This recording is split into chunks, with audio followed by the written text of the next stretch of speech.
Good evening, ladies as well as gentlemen. I'm Papa Boris, and in this video I'm going to do a character spotlight on Dragonbait, the Sorial Paladin.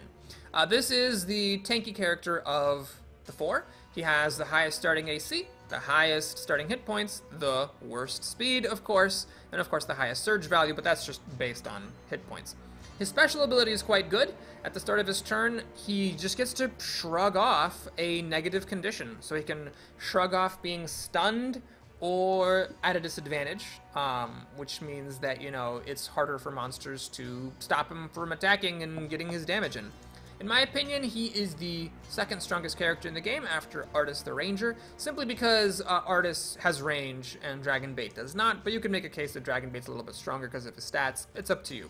Personally, he's my number 2. Let's take a look at his powers. So, at will, the one that he cannot change is Holy Avenger, which is fine because it is a very, very good at will power. In my opinion, the second best at will power in the game after Careful Strike, which I talked about in my spotlight on the Ranger.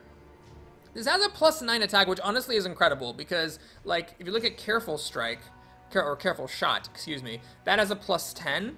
So this is only one lower than a power that is dedicated to accuracy. On top of that, it deals +1 damage against undead, demons, and devils, and you're going to see undead in just about every single scenario. And that's a big deal. You know, the base damage of at-wills is 1, so you do a scenario where you have to kill undead that have 2 damage, or that have 2 hit points. This is a big deal, because it means that you're killing them in 1 hit instead of 2 hits, and that's a huge deal in this game where you really have to go as fast as possible through things. And even as you upgrade your primary weapons, this stays good because as you then play on higher difficulties, the monster's hit points go up. So you might, for example, face undead that have 4 hit points, and you have a weapon that deals 3 damage, so that extra +1 lets you kill him in 1 hit. So it's very, very good. You'll be using this most of the time. Unlike the other 2 characters that we've spotlighted so far, he actually has an at-will that you might sometimes use, and that is Swift Strikes. This power is incorrectly worded at the moment. What it says is attack 1 adjacent monster, then attack 1 other adjacent monster. It implies that you have to attack 2 different monsters, which is untrue. You can attack the same one twice. Now, if you do the math, okay? This is an attack of +4, this has an attack of +9. That is a 25% difference. And a 5-point delta in accuracy is the point at which it is not ever worth it to use this if you want to do 1 damage to a monster, as compared to Holy Avenger. So if you really want to hit a monster 1 time, you're always better off using Holy Avenger than you are using Swift Strikes. That being said, if you upgrade your weapon and get to the point where a monster, for example, has low armor class but a decent number of hit points and you want a chance of hitting it twice, or if you are actually next to 2 different monsters and want a shot at killing them both, then this is a good one to use. The other power, Lunging Strike, is very tempting. This is one that lets Dragonbait move up to 2 squares in a straight line before making the attack. Obviously, that's good for a character that is melee, and, you know, melee characters always suffer from this problem of not being able to get up to their targets. Dragonbait in particular has a slow speed, so this is very, very appealing. The problem with this power, though, is that you always want to end up on the edge of a tile. So usually the problem with not having range isn't that you can't get to a monster, it's that you don't want to get next to a monster if it means not being on the edge of a tile to explore the next tile. So this doesn't actually help that much. I've taken it with me and just like I've never used it. It's just not that helpful. It has a very high bonus to attack. +8 is quite good, but you know, unfortunately the other power, Holy Avenger, is even higher. So you're never going to use this for its accuracy, and you're not going to really want to use it for its mobility. So you pretty much always want to take Swift Strikes and use it either when you want to deal 2 damage to a monster or have a chance of dealing 2 damage to a monster with low armor class, or if you want to try to, you know, attack 2 monsters at the same time. So that's the at-will situation. Probably the best overall group of at-wills, though. I mean, if either Swift Strikes or Holy Avenger were even slightly worse, then Lunging Strike would be a very decent choice to take with you. Also, if the system were different, if it was like traditional D&D and fights were more protracted, and there weren't encounter cards drawn whenever you don't explore, then this would actually be an amazing power. I would have loved this in 4th edition D&D to have an at-will that lets me move 2 spaces. So definitely a strong one, just doesn't really fit the game system very well. Let's talk about the utilities. So, Dragonbait's got Shen State, which is incredibly good. It's free action, and what it does is it prevents the next monster from happening.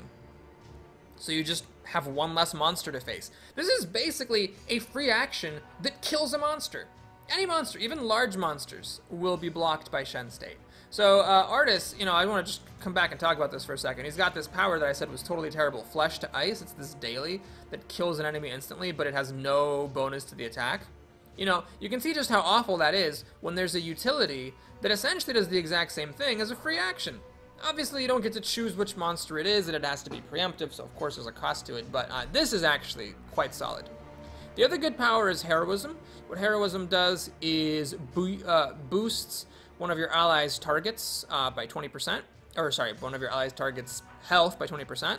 Initially, it's not maybe the greatest, but when your allies get armors that boost their starting hit points, this boosts them further. So, for example, you know, Birdsong initially only has 8 hit points, but if she gets a +2 armor and gets 10 hit points, then, you know, Heroism gives her an extra hit point as a bonus. It'll be 1 instead of, or it'll be 2 instead of 1. You can spend, that hero can then spend this to cancel a condition. I've never really found this to be worthwhile. The reason for that is that the stunned condition, which is the one you'd most like to cancel, applies instantly at the beginning of the turn before you have the option to use Heroism to cancel it. I don't think that that is correctly implemented. I think that, I imagine at least, in the board game, you could use Heroism at the beginning of your turn before the stunned kicks in. I could be wrong about that. And the other main condition you might face is Disadvantage, which is not worth giving up, you know, 1 or 2 health to cancel most of the time. So that doesn't really matter, but being able to boost someone's health for a utility power is totally fine. Last Stand, I think, is just awful. So you regain 1 hit point when you die and you don't spend a healing surge. The problem is you're just gonna die again. And if you're at the point where, like, without Last Stand, your party would have lost by running out of healing surges, then you played bad or your equipment wasn't good enough to tackle that scenario yet. And this is not gonna make the difference. The odds of this actually making the difference between failure and success are infinitesimal. So I would never, ever, ever take this. But the other 2 powers are totally fine. So you get some good utilities, and they're pretty fine. Let's talk about dailies. So the best daily, in my opinion, of these 4 is the Compelled Duel. What this does is you choose a monster within 1 tile in your line of sight, they walk up to you, and then you whack them. Your attack bonus here is really high. This is actually as high as the attack bonus for Careful Shot. And you deal 3 damage, 1 on a miss, so it's just really solid, and it gives this melee character some range, which otherwise he is lacking. The other powers are okay, just not as good as Compelled Duel. So Grievous Strike, it does that thing that I think is awful. It just is not spent if the attack misses. This would have actually been maybe something I would consider if it did like 2 damage on a miss. Probably not, but with just not being spent, it's just awful. The Blessed Strike gives advantage to Dragonbait and every other ally on his tile. The problem is that for Dragonbait himself, the advantage is then used on the attack. So it is actually more accurate than Blessed Duel because having advantage is generally better than just having a straight +2. Advantage means you roll 2 dice and take the higher of the 2. That is mathematically more valuable than having a +2 attack. But it's definitely not worth giving up the ranged ability of Compelled Duel, especially since Compelled Duel, while +2 is not as good as advantage, it's close. So the marginal value of the extra accuracy is not worth it, and the damage is the same. Crusado's Mantle is kind of interesting. What it does is it gives Dragonbait and each other ally on his tile +1 damage whenever they hit with attacks, and it's a free action.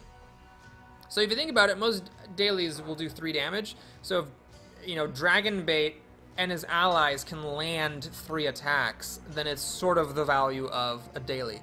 The problem is that this does not stack with secondary weapons. Equipping a secondary weapon on Dragonbait does not improve this damage boost. So as your dailies, you know, start to do 5 damage instead of 3, now you have to hit with 5 attacks to make it better than taking some other power and just hitting a monster with it, and that's not as good, I don't think. So, the other problem, of course, is that it only works on heroes that are on the tile, not within 1 tile. If this was within 1 tile, and if the damage scaled with the crafted weapons, then maybe I would consider this. In fact, it might even be like the best option. But as it is, I'm just not going to pass up the range I get from Compelled Duel to increase the damage of my party.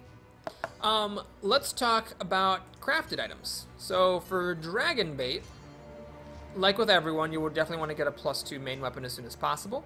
Secondary weapons are a very low priority, but because you're using Compelled Duel, you know, eventually when you're swimming in money and uncommon crafted items, or crafted material, you might as well beef up the damage and the accuracy on that by 2.